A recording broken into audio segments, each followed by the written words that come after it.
The thinnest iPhone ever, the iPhone Air, didn't just win the slim phone competition this year, it won the narrative.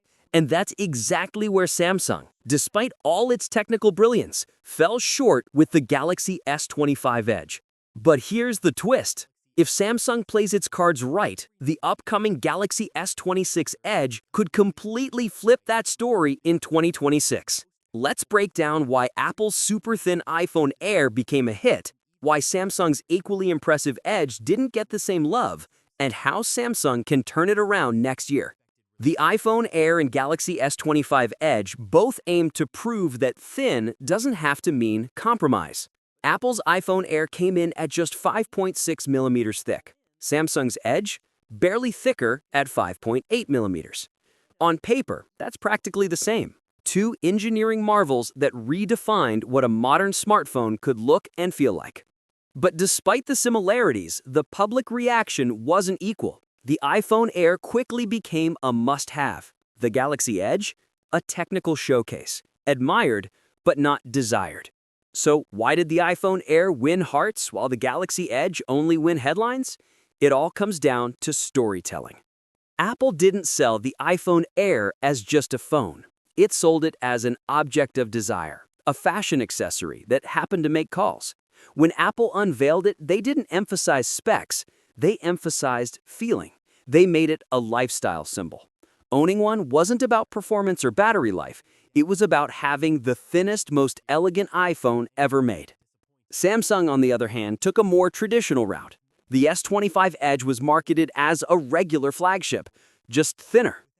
And that created a problem. Because when you present it as a regular Galaxy, people expect the full Ultra experience. Monster battery, best cameras, endless features. But physics doesn't bend to marketing, and cramming everything into a 5.8 millimeter shell just isn't possible. The result? A technically stunning device that confused its audience. And that's a shame, because the S25 Edge actually outperformed expectations. The 3900 mAh battery managed over 6 hours of screen time, only 20 minutes less than the iPhone Air, even though the Apple battery was smaller. And Samsung's camera? A 200 megapixel sensor that crushed Apple's single 48 megapixel shooter, scoring a massive 140 in lab tests compared to the iPhone's 126. The Edge had sharper images, better dynamic range, and cleaner zoom even without a dedicated telephoto lens. It was, objectively, the better camera phone. And yet, it didn't feel like the better product. Because consumers don't just buy specs, they buy stories. And Apple told the better story. The iPhone Air felt like a statement piece, sleek, minimalist, unapologetically stylish. The Galaxy Edge, though beautiful, was presented like a light Ultra. That subtle difference made all the difference. Now, 2025 could be Samsung's redemption arc. Leaks say the Galaxy S26 Edge will pack a larger 4200 mAh battery, solving one of the biggest limitations of thin phones. It's also expected to get a new 50 megapixel ultra-wide camera, up from 12 megapixels, plus improved AI editing tools like Generative Edit and Audio Eraser, both missing from Apple's lineup.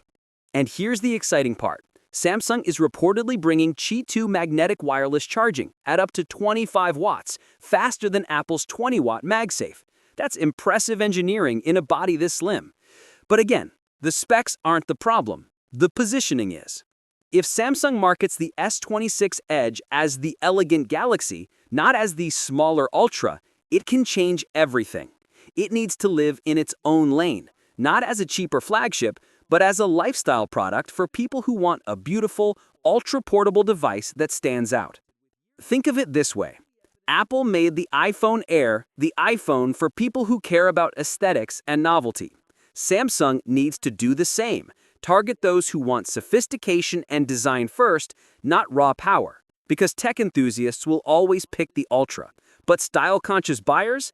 They're the ones Apple captured with the Air. And that's where Samsung's opportunity lies. Imagine a Galaxy Edge campaign that embraces its identity, highlighting the craftsmanship, the feel in hand, the effortless slimness, rather than trying to prove it can keep up with the big, bulky flagships.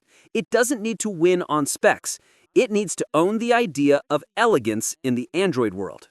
If Samsung can shift the narrative from look what we fit in this thin phone to look how good this thin phone makes you feel to use, the S26 Edge could finally become the iPhone Air's true rival, not just on paper, but in people's minds. Because in 2025, Apple didn't just build the thinnest phone, it built the coolest one. And next year, Samsung has a chance to do both, as long as it stops trying to be the Ultra and starts being the Edge. What's your thoughts on this? Let me know in the comments section. See you in the next video. Take care.